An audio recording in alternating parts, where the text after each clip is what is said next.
different story that might be finished one day. It is so nice to have consistently good Doctor Who every week. Each episode feels drastically different, but they're all genuinely entertaining, fun, and a joy to watch. And this week's episode once again delivered. But what did I think? It was a fantastic character dive into a whole bunch of aspects that we've never really explored in Doctor Who before. Hard to explain.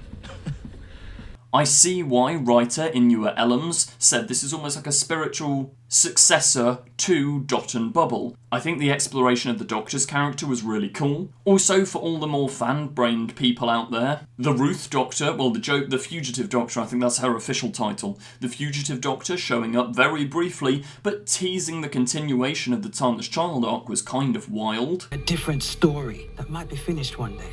And, something I think will have gone under the radar, but check the credits, Captain Poppy from Space Babies was there.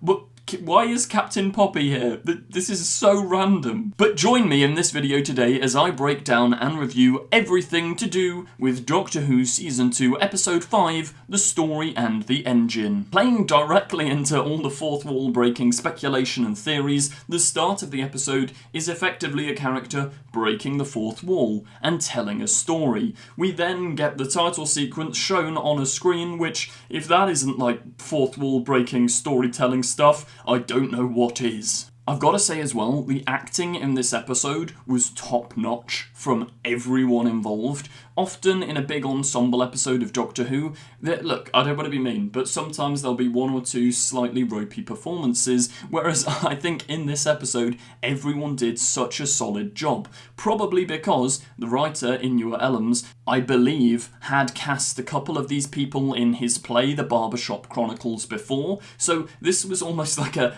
magnum opus of his ideas for a Doctor Who episode combined with stuff he'd already written really well to much critical acclaim. So yeah, we immediately get thrust into this world of stories and storytelling, title sequence, and then, look, this is the only line of the episode that made me go, huh. And I understand it's a necessary line, but how many times is Belinda gonna say, "Get me home"? You need to get me home. Like, even if it was phrased differently, I feel like it's every week we start in the TARDIS with Belinda going, "Doctor, can you get me home yet?" And it's like, we know that's happening, but also this is probably a silly complaint because people that only tune in for 1 or 2 episodes, they're going to need to know what's happening and why Belinda doesn't want to travel with the Doctor, she wants to get home. Just jumping in here quickly to say if you haven't already, please do consider subscribing, really helps me out, really helps the channel out, really appreciate it. Back to the review. It's also nice to refresh the audience, but I like that they sort of get it out the way with one line. It's just quick, done, but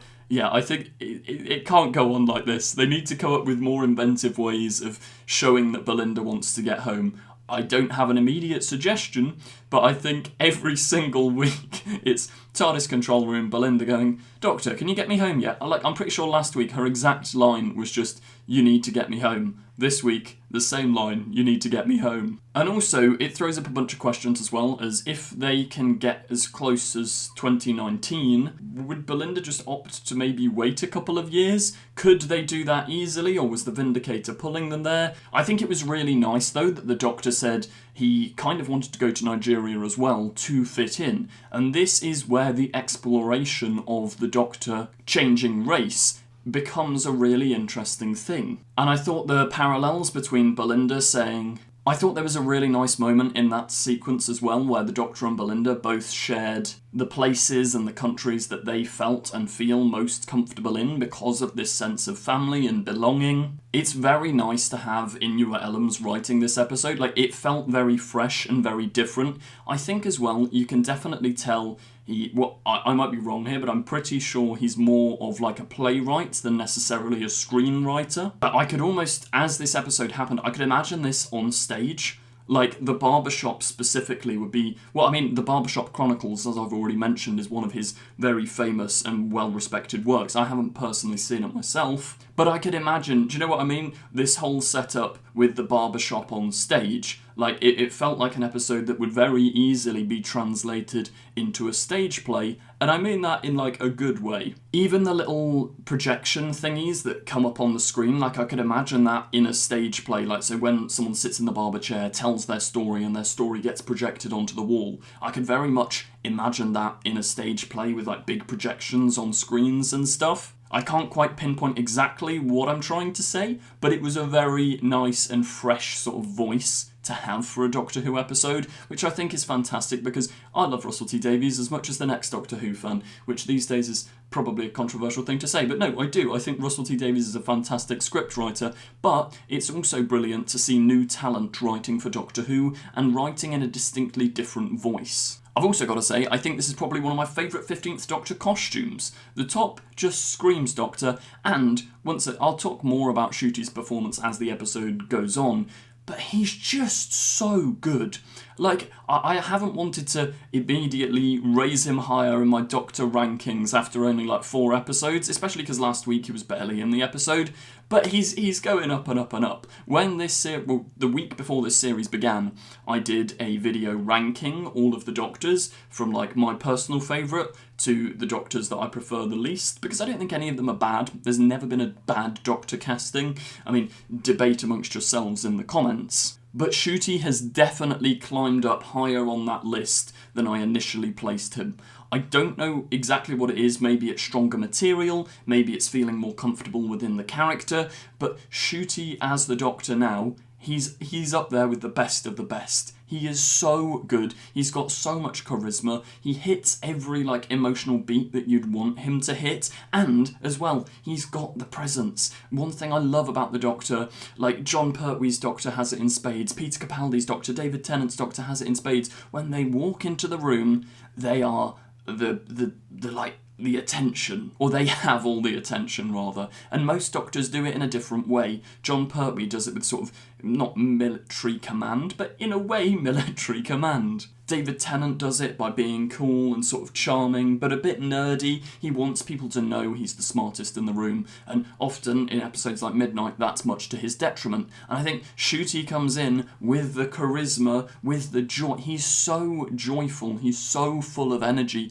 You can see, I think, especially in this series, the effects of like the bi-generation on Ncuti's Doctor. He has such like a love for life and experiencing things and family and friendship, which the Doctor never used to have. And I think obviously those themes of family and friendship and belonging really tie into Omo's barbershop. And obviously we'll discuss it more in a bit, but when the Doctor feels betrayed by Omo, like, it was so good. I also thought the music in this episode was done fantastically. Like, I'm not sure of all the instruments used. Some people who are more musical than myself could probably tell you in the comments. It felt very appropriate for Nigeria and the culture they were in. It's very fitting when Doctor Who changes up the music style to match the tone and the setting they're in. Another example I remember is in Series 11's The Demons of the Punjab, when I think they even made the title, it might have been the end credits or the title sequence, like they changed it up and made it fit the time period and the culture, which I think is a really nice detail and I appreciate that. Lines as well, like, you say you're not human, but that's the most human thing ever. That's one of the things Belinda says to the Doctor. This is what I mean by you can tell it was written by a playwright. There's so many absolute banger lines in this episode that, like, you could put it on a poster, or I could see in people's, like, Instagram bios, or as the caption to an Instagram photo. Like, they're really sort of thought-provoking, nice comments. But then the Doctor goes out to explore, and you get to see it's not just tell, don't show, it's show, don't tell. The Doctor's greeting all of these people with uncle or auntie, and I thought that was really nice, tying in the cultural aspect. And then he arrives at Omo's barbershop. It's all boarded up, it's all quiet. He goes in, and boom! TARDIS goes haywire, the door locks. Belinda's trapped inside the TARDIS yelling, "What's going on?" Which I feel like we've seen this 100 times in Doctor Who, and it's still quite fun. Like, the TARDIS going wrong, it's a staple of Doctor Who at this point. I was slightly unclear as to exactly why. Was it because I've only watched this episode once and a half through before this review, but this is one of the things I thought was left slightly ambiguous. Maybe I missed a line, but the door locking? Is it because the Doctor was technically then transported somewhere else? I mean, they say that the barbershop is in 2 places at once. Did the TARDIS know that and was trying to follow him? Or what? Like, why? What was it that made the TARDIS leave? Was it sensing the danger? Or was it trying to go and help the Doctor? Because then it comes back a couple of minutes later, so it almost felt like they'd sort of got nowhere for Belinda to go for the first 20 minutes of the episode, so they were like, I don't know, we'll just throw her off into space for a little bit. Or maybe it's setting something bigger up in the future. I thought it was a really interesting idea as well, that you have to feed stories into this engine, and I did immediately. I knew where it was going. Like, you just know by the end the Doctor's going to tell all his stories and blow the Matrix in a similar way to the Timeless Children, but it didn't stop it from being a fun and nice scene, nice reveal. 15's theme absolutely slaps as well, but we'll come on to that later. The Doctor's in this barbershop, and the effect of like the hair growing back after you've told a story as well, all really neat and nice ideas. But anyway, the Doctor starts telling this story of Belinda, and I think it was very within character for the Doctor to tell like an ordinary human normal story rather than one of these Ice Warriors or Dalek tales. We see Belinda at work. It's almost like a short film where she saves this woman's life, then in a couple of weeks' time she meets the woman again. And speaking of the woman, Mrs. Flood. What's her deal? I mean, she only appeared via flashback this week, but she's still there, lurking. She said she's going to get her pills. What's Mrs. Flood doing in a hospital? She's just sort of going, hi. I mean, it's interesting that we haven't had a Mrs. Flood fourth wall break since, I think, episode 1, which, like, next week, I'm guessing, is going to be the grand reveal of Mrs. Flood. If you want theory videos on that, check out this channel. I've got hundreds, and will be releasing more later today, because I am convinced, it's not been officially said, but I'm telling you now, we're going to find out who Mrs. Flood is next week at the Interstellar Song Contest episode. I reckon she's going to stand on stage and proclaim, I am X character, or whoever she may be. So I'm surprised we haven't had more direct fourth wall breaks from the Flood herself. But yeah, it was a nice, necessary inclusion. She's in every episode of this season. But yeah, one thing, because I watched this with my parents, I have no idea why they were up that early and ready to watch Doctor Who in the morning, but they were. First of this season that they've gotten up for. But my mum said it's her favourite episode in a very long time. And I think as well, it's nice to know that like a more casual audience, because like I'm a Doctor Who fan, I'll like a lot of Doctor Who, but it's nice to know as well that the casual audience are really engaging in this. And I think, yeah, my mum said this is her favourite of this season so far. I don't know if I'd necessarily go that far.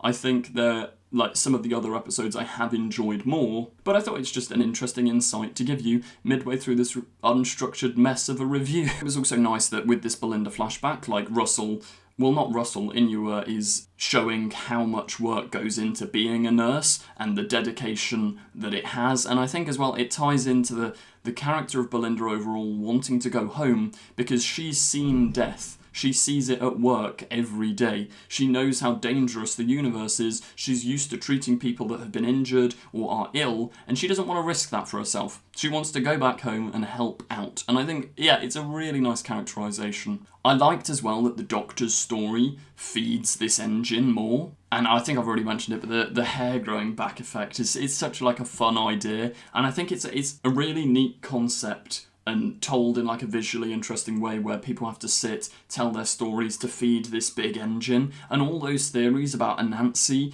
the trickster spider human god, were kind of right, kind of true. I did think though, as much as the first 25 minutes were quite nice, it was a shame not to have Belinda in the barbershop. Like, we did get to see her in the TARDIS and then a little bit in the flashback, but because, and I think it's not this episode's fault, but because the season is only 8 episodes long, it's a shame not to see more of her, because like, if she's an unwilling companion, and I mean, lucky day, we barely saw Belinda. This episode, we did get a good chunk of Belinda towards the end of it, but she wasn't given loads to do. I just really hope that next week and in the finale, she's given a load to work with, because Varada Sethu is fantastic in this role. Like, she's one of my favourite companions in a very long time. And it would just be a shame to see her talent and this character somewhat go to waste. Now, as I say, I don't think that's a fault of the episode. I think that's a fault of the 8 episode, like, existence of this current era, which, once again, that's not a creative choice. I'm sure they'd want to make more episodes if they could.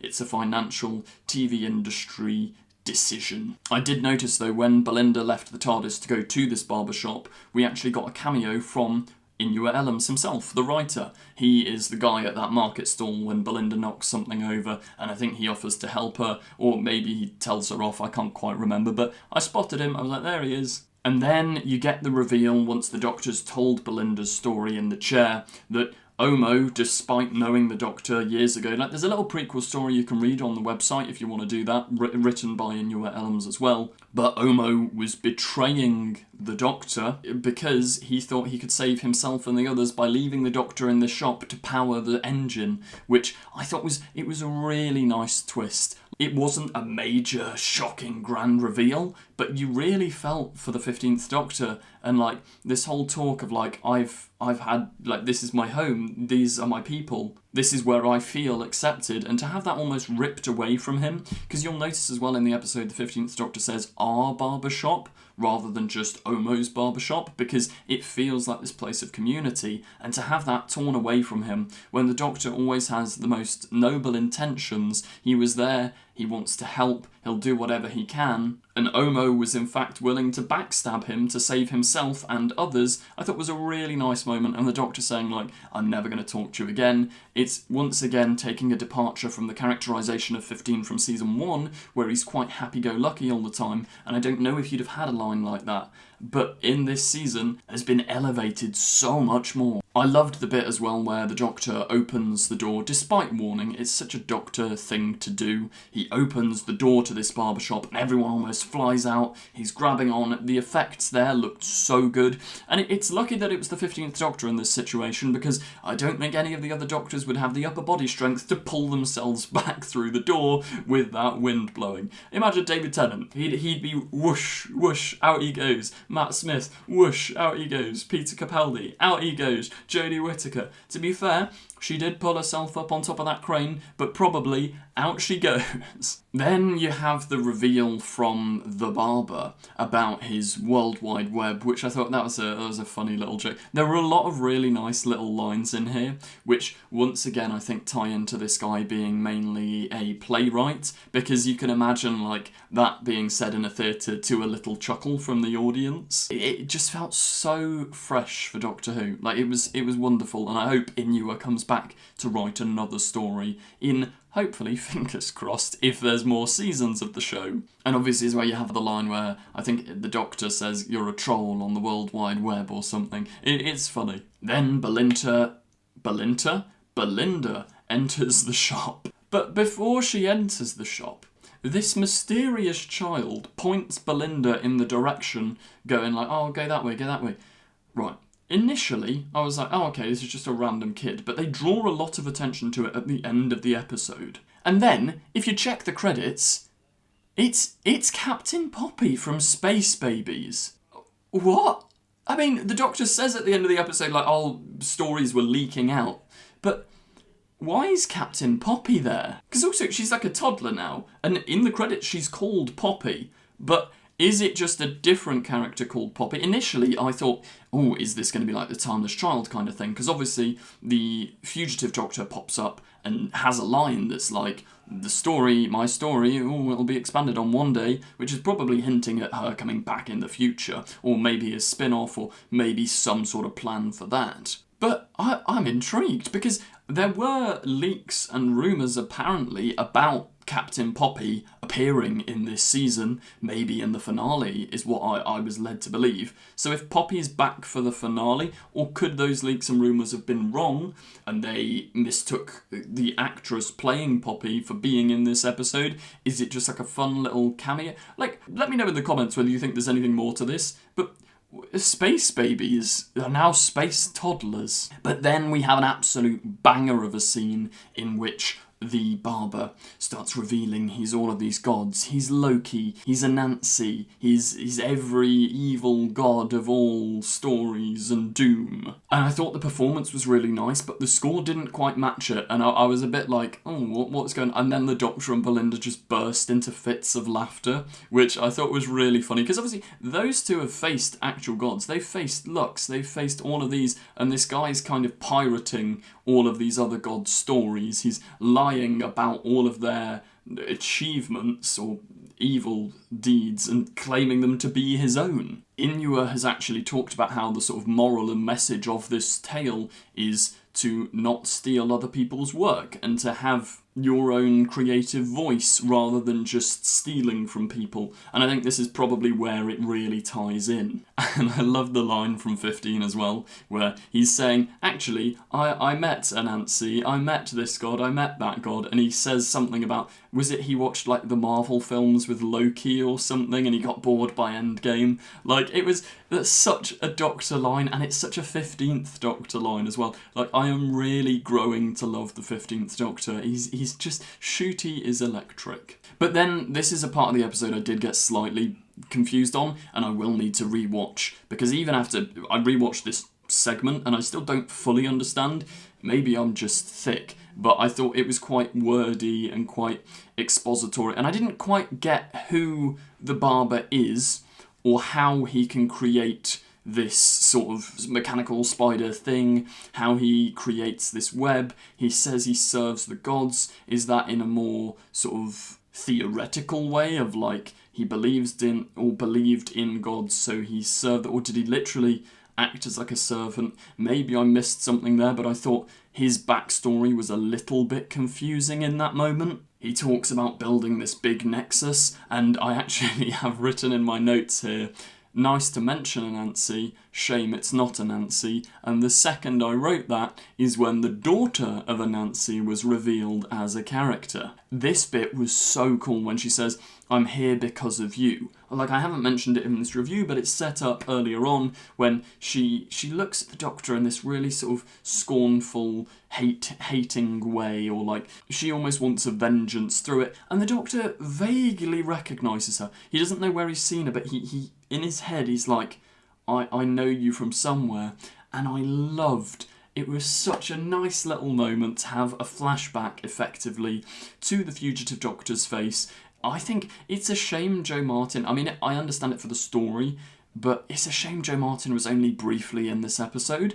It makes me wonder, will she crop up again in another episode this season? Or, I mean, her line is about, like, my story isn't done. So is that the Timeless Child arc? Are they going to explore that more? Are they going to show more Jo Martin? Like, where... Do you know what I mean? I'm very intrigued about this inclusion. It could just be a neat, fun little cameo showing that the Doctor has different faces, etc., which obviously then sets up the climax of the story where the Doctor uses all of their lives and all of their faces and all of their stories to overload the engine.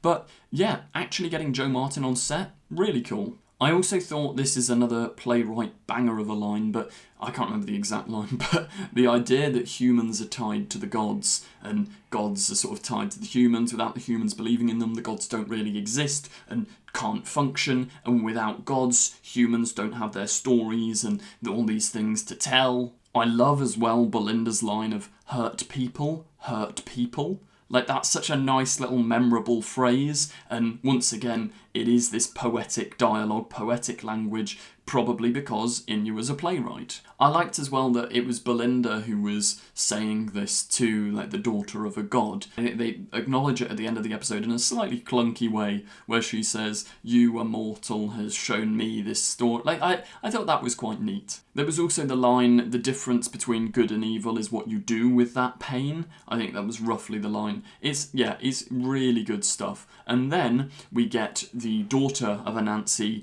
sits in the barber shop, or in the barber seat, ready to tell her story to fuel this engine. And it's such a nice, clever little tale because it ties in with the cultural aspects of these characters, while also providing a clever way for the Doctor to get out of this situation, where she's sort of subtly telling him, like, I'm going to put the map in your hair, follow it and you'll get to the right place. Like, that was such a nice detail, and once again something so unique that you could only do with a Doctor like 15. I did think though, like, as fun and cool as a plan as it is, do the other characters not clock on to this? Like, does the barber not go, oh well, she's telling him this story so that he can escape? And it's slightly convenient that they happen to have a maze out the back, like, but it was neat and I did enjoy it. That's just nitpicking. So yeah, the Doctor and Belinda use this map that's been woven into his hair to get through the back of the shop to this heart or brain or tree of knowledge and life kind of thing. Then, after a little bit of talking, like, the Doctor tunes himself into it, the barber comes to face them, and the Doctor, it's such a good scene. I think it's one of those 15th Doctor scenes that will be remembered for a long time. He does what the 13th Doctor does in Time's Children and basically overloads the Matrix with his experience, his life, his stories.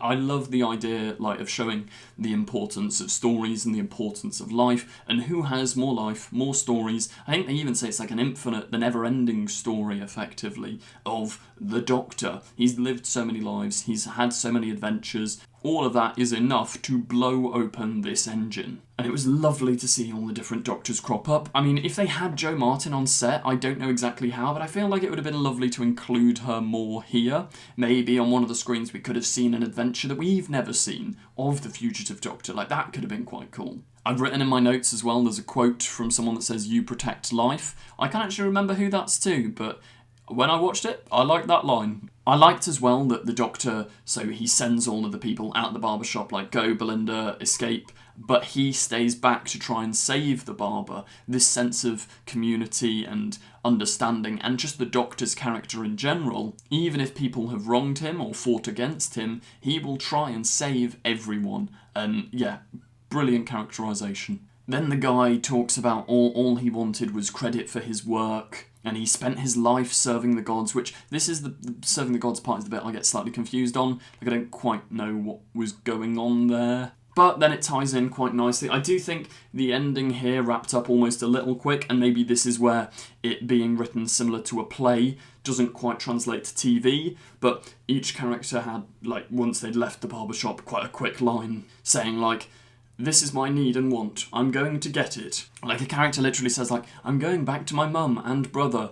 And it's kind of like, did you need to say it that obviously? You, like, say thank you, Doctor, be full of elation and then run off. Do you need to say that? Maybe. I don't know. I also thought Omo retiring was, I get it, but also it felt a bit quick. Like, he's just, like, the barber's like, "What do I do now?" Omo's like, "I'm retiring, have my shop, I'm off." Like, it was nice, but, well, I suppose he doesn't leave immediately because he has that lovely little moment with the Doctor where the Doctor, I think at the start of the scene, Ncuti plays it with almost like he's still a bit annoyed, but then he sees this life, he sees that they're all fine, he realises it's not that deep, and he gives Omo a hug, they forgive each other, and then the barber sets up shop in the barber's. Like, it was a nice little ending, a fun little story. And yeah, overall, it was just a solid, like, I was about to say hour of television, 47 minutes of television. But then, the Doctor and Belinda are walking back to the TARDIS, and then they mention Poppy. What's going on with Space Babies? I want to know, because the Doctor says it's like different stories leaking through. Is that one of his stories, the Space Baby story leaking through? But then why has Poppy grown up a bit? I have absolutely no idea, but I'm incredibly intrigued. I think it's probably, if I were to guess, it's either something's happening in the finale with them, and that was a little bit of setup, or they just got the actress of Poppy back for a fun little cameo role, named her the same character name. Overall, I thought it was a very solid episode. I wouldn't say I enjoyed it as much as the other episodes this season, but it's a very high bar. Every episode of this season so far, sure, maybe they're not all perfect, but I've enjoyed them all quite a lot. I'm going to give this episode a very solid 7 out of 10, which feels low, but for a Doctor Who story to get a 10 out of 10 is very, very, very rare for me, almost impossible. Like, there's probably only about 5 or 6 stories in the 60-year history of Doctor Who I'd give a 10 to, so a 7 is a nice solid score. It may be a 7.5. I think a lot of the episodes of this season I've given an 8, and I'd say I really enjoyed this episode, but not quite as much as some of the others. But it was so fresh, so nice, so fun to hear from like a different perspective, a different storytelling style as well, a different culture. So I really hope that if Doctor Who is to continue in the future, we get more new writers, more new cultures. But, as ever, let me know what you think in the comments section down below. Please like, comment, subscribe and share, it really helps me out. You can check out the Patreon for exclusive videos, loads of Doctor Who content everywhere. You get early access to our podcasts and stuff over there, or you can become a channel member if you'd like. It's all up to you. Thank you for the support. You could just leave a comment if you want. Every comment helps appease the algorithm. Really appreciated. Goodbye. Don't forget to click below and subscribe to the official Confused Adipose YouTube channel. I will destroy you! She's not seen a single episode. No, I've watched your episodes. Keep these sonic screwdrivers. What else am I saying about the film? Don't watch this one.